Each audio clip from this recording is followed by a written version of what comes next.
नमस्कार. माइंडस्टेक्स फाउंडेशन ट्रस्टच्या या खास भागात आपलं स्वागत आहे. आज आपण थोडं भूतकाळात जाणार आहोत आणि एका क्लासिक टेक्नॉलॉजीच्या जगात डोकावणार आहोत. ते म्हणजे डॉट मॅट्रिक्स आणि थर्मल प्रिंटर्स. कागदावर एखादं चित्र किंवा अक्षर नक्की उमटतं कसं याची संपूर्ण प्रक्रिया आपण समजून घेणार आहोत. चला तर मग ही प्रक्रिया समजून घेण्यासाठी आपण एका छोट्याशा डॉटचा म्हणजे एका ठिपक्याचा संपूर्ण प्रवास बघूया. एका साध्या इलेक्ट्रिकल सिग्नलपासून ते कागदावर उमटणाऱ्या एका ठिपक्यापर्यंत हा प्रवास नेमका कसा होतो तेच आपण आता पाहणार आहोत. जुन्या ऑफिसेसमध्ये किंवा घरी ज्यांनी डॉट मॅट्रिक्स प्रिंटर वापरलाय ना, त्यांना तो कर्कश पण ओळखीचा आवाज नक्की आठवत असेल. पण कधी प्रश्न पडलाय का की हा आवाज नेमका येतो तरी कुठून? चला, आज आपण हेच रहस्य उलगडून बघूया. अगदी बरोबर, हाच तो आवाज. पण हा फक्त आवाज नाहीये, तर यामागे एक जबरदस्त मेकॅनिकल प्रोसेस दडलेली आहे. प्रत्येक चक आवाजामागे कागदावर एक छोटासा डॉट तयार होतोय. आता हे नेमकं कसं होतं तेच तर आपल्याला बघायचंय.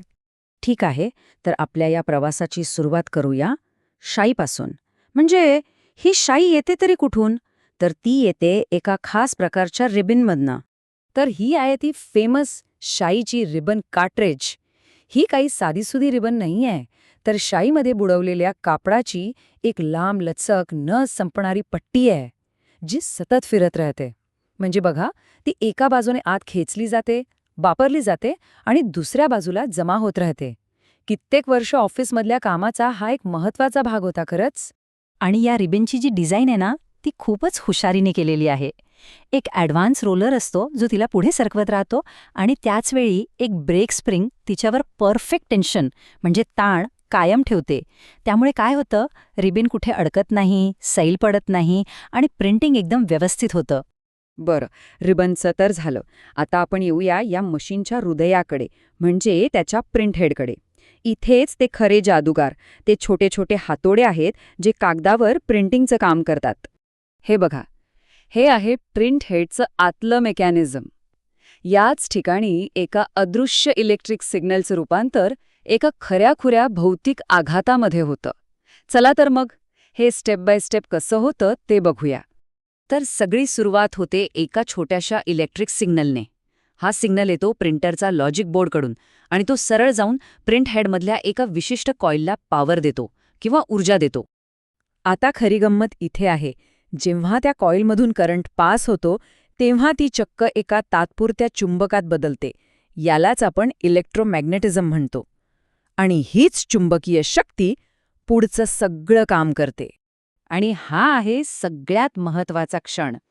तो आयर्न कोर चुंबक बनल्याबरोबर त्याला जोडलेली स्टीलची बारीक तार म्हणजे आपली पिन प्रचंड वेगाने पुढे फेकली जाते. ती धडाक्कन शाईच्या रिबनवर आदळते आणि त्या रिबनच्या मागच्या कागदावर एक छोटासा डॉट, एक ठिपका उमटवते. आणि जसा तो इलेक्ट्रिक सिग्नल बंद होतो तसं ते चुंबकीय क्षेत्रही गायब होतं. मग एक छोटीशी स्प्रिंग त्या पिनला पुन्हा तिच्या जागेवर खिचून घेते. आणि हे सगळं इतक्या फास्ट होतं की एका सेकंदात असे शेकडो डॉट्स कागदावर उमटवले जातात. आता इथे बघा, डावीकडे आहे 9 पिन हेड आणि उजवीकडे आहे 24 पिन हेड. फरक अगदी डोळ्यांना दिसतोय नाही का? जास्त पिन्स आणि त्याही लहान. यामुळे 24 पिन हेड खूपच जास्त चांगल्या क्वालिटीचं प्रिंटिंग करू शकत होतं. यालाच तेव्हा नियर लेटर क्वालिटी किंवा NLQ म्हणायचे. आणि त्या काळात हे खूप महत्त्वाचं होतं, कारण बाकीचे प्रिंटआउट्स ठिपक्या ठिपक्यांचे दिसायचे, पण NLQ प्रिंटआउट अगदी लेझर प्रिंटरसारखं स्पष्ट दिसायचं. तर हे झालं इम्पॅक्ट प्रिंटिंगबद्दल. पण हेच काम करण्यासाठी आणखी एक टेक्नॉलॉजी वापरली जाते जी पूर्णपणे वेगळ्या प्रिन्सिपलवर चालते. ती म्हणजे उष्णतेचा वापर करून प्रिंटिंग. याला म्हणतात थर्मल ट्रान्सफर प्रिंटिंग. नावाप्रमाणेच इथे आघात नाही तर उष्णतेचा वापर होतो. म्हणजे एक खास रिबन असते आणि प्रिंट हेडमधली उष्णता त्या रिबनवरची शाई वितळते आणि ती थेट कागदावर चिकटते.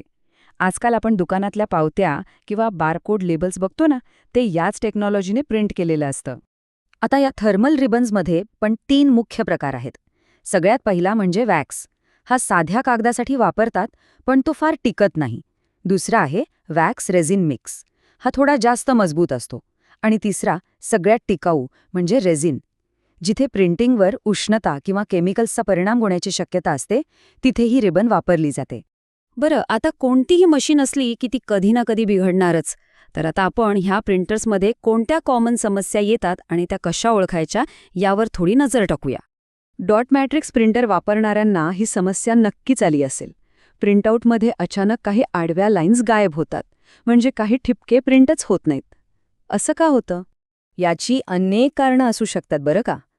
सगळ्यात कॉमन कारण म्हणजे प्रिंट हेडमधली एखादी पिन तुटलेली असते.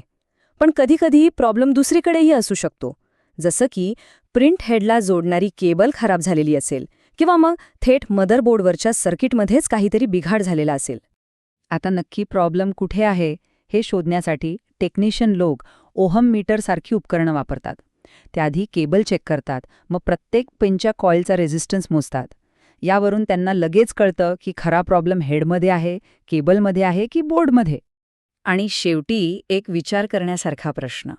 आजच्या या शांत, परफेक्ट लेझर आणि इंकजेट प्रिंटिंगच्या जगात त्या जुन्या इम्पॅक्ट प्रिंटरच्या गोंगाटाच्या मेकॅनिकल जगाला मागे सोडून आपण नेमकं काय गमावलंय? कदाचित त्या जुन्या तंत्रज्ञानाचा तो स्पर्श, तो आवाज, ती संपूर्ण यांत्रिक प्रक्रिया ही आपल्याला आठवण करून द्यायची की प्रत्येक गोष्टीमागे एक भौतिक, एक खरंखुरं वास्तव दडलेलं असतं. यावर नक्कीच विचार करायला हवा.